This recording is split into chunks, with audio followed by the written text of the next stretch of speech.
الحمد لله رب العالمين والعاقبة للمتقين الصلاة والسلام على سيد الأنبياء والمرسلين وعلى آله وأصحابه أجمعين أما بعد۔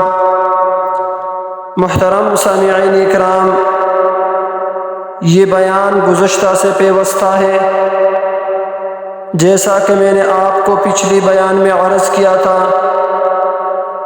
کہ اللہ تبارک و تعالی کا ارشاد گرامی ہے فَلَا تَظْلِمُوا فِيهِنَّ أَنفُسَكُمْ، کہ تم ان مہینوں میں اپنی جانوں پر ظلم نہ کرو۔ تو اس بیان میں آپ کو ظلم کے اقسام بتاتا ہوں۔ تو حضرت انس رضی اللہ تعالی عنہ سے روایت ہے کہ رسول اللہ صلی اللہ علیہ وسلم نے فرمایا ظلم کی 3 اقسام ہیں۔ نمبر 1، وہ ظلم جسے اللہ تعالیٰ کسی صورت معاف نہیں کرے گا۔ نمبر 2، وہ ظلم جس کو بخش دیا جائے گا۔ نمبر 3، وہ ظلم جو معاف نہ کیا جائے گا۔ پہلا کسی صورت میں معاف نہیں کرے گا، دوسرا جس کو بخش دے گا، تیسرا معاف نہیں کرے گا۔ جس ظلم کو کسی صورت میں نہیں چھوڑا جائے گا وہ شرک ہے۔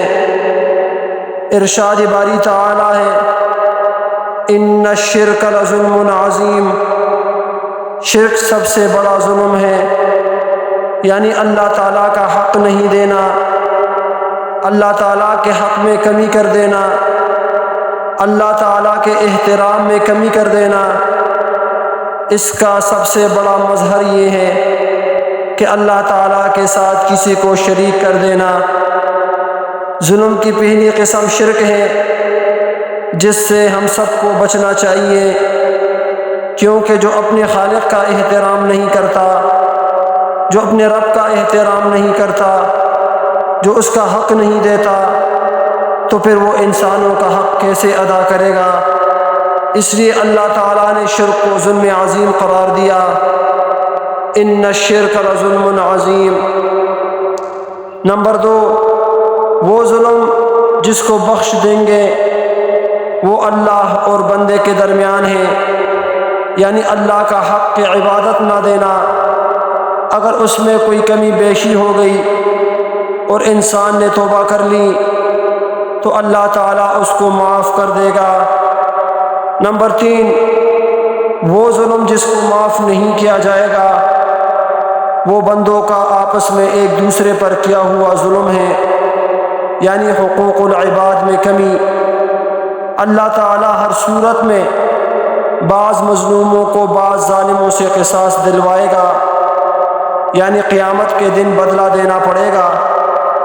مثلا آج دنیا میں کوئی انسان کسی کا حق مارتا ہے، کسی پر ظلم کرتا ہے، کسی کے ساتھ زیادتی کرتا ہے، اس کی جان مال عزت پر ہاتھ ڈالتا ہے، تو قیامت کے دن اس کو بدلہ دینا ہوگا، قصاص دینا ہوگا۔ اس لیے انسان کو چاہیے کہ وہ اپنے ہر عمل کو اچھی طرح جانے اور دیکھے کہ کہیں وہ کسی بھی قسم کے ظاہری و باطنی شرک میں مبتلا تو نہیں۔ تو اس لیے ہمیں چاہیے کہ ہم توحید کو جانیں۔ جب تک ہم توحید کو نہیں جانیں گے تو شرک کا پتہ کیسے چلے گا؟ اور پھر یہ جانیں کہ شرک کیا ہے، کیونکہ ہر چیز اپنے مخالف سے پہچانی جاتی ہے، دن رات سے پہچانا جاتا ہے، تو لہٰذا دن کو آپ صرف دن سے نہیں پہچان سکتے جب تک آپ رات کو نہ پہچانیں، یعنی توحید کو بھی جانیں اور شرک کو بھی۔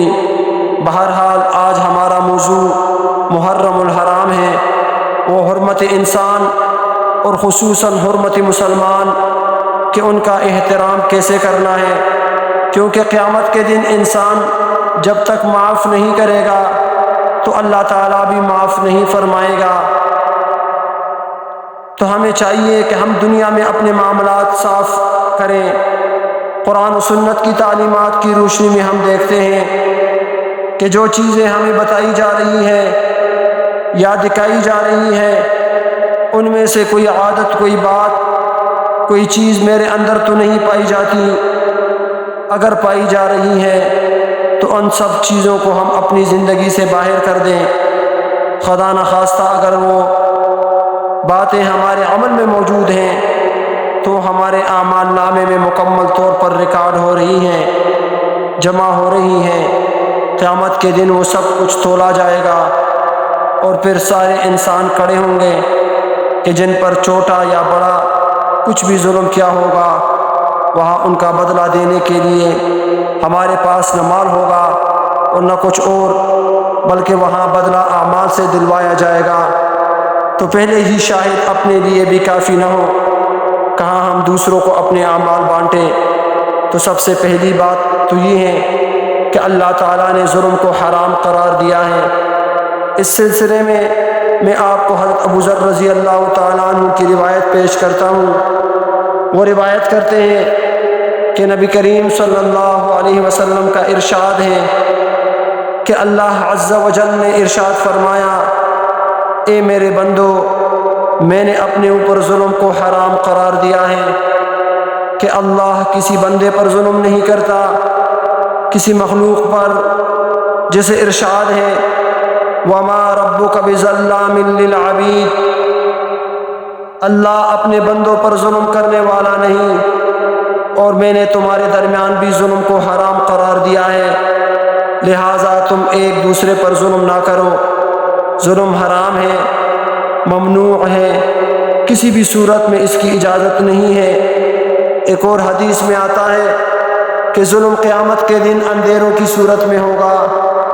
اندھیرا کسی کو بھی اچھا نہیں لگتا، جائے کہ قیامت والے دن جب ایک دن 50,000 سال کا ہوگا اور اس کے ارد گرد اندھیرا ہو تو اس کی کیا کیفیت ہوگی۔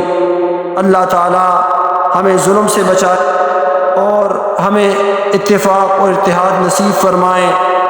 یہی پیغام ہے محرم الحرام کا اور یہی حقیقت ہے، اور محرم الحرام ہمیں یہی درس دیتا ہے۔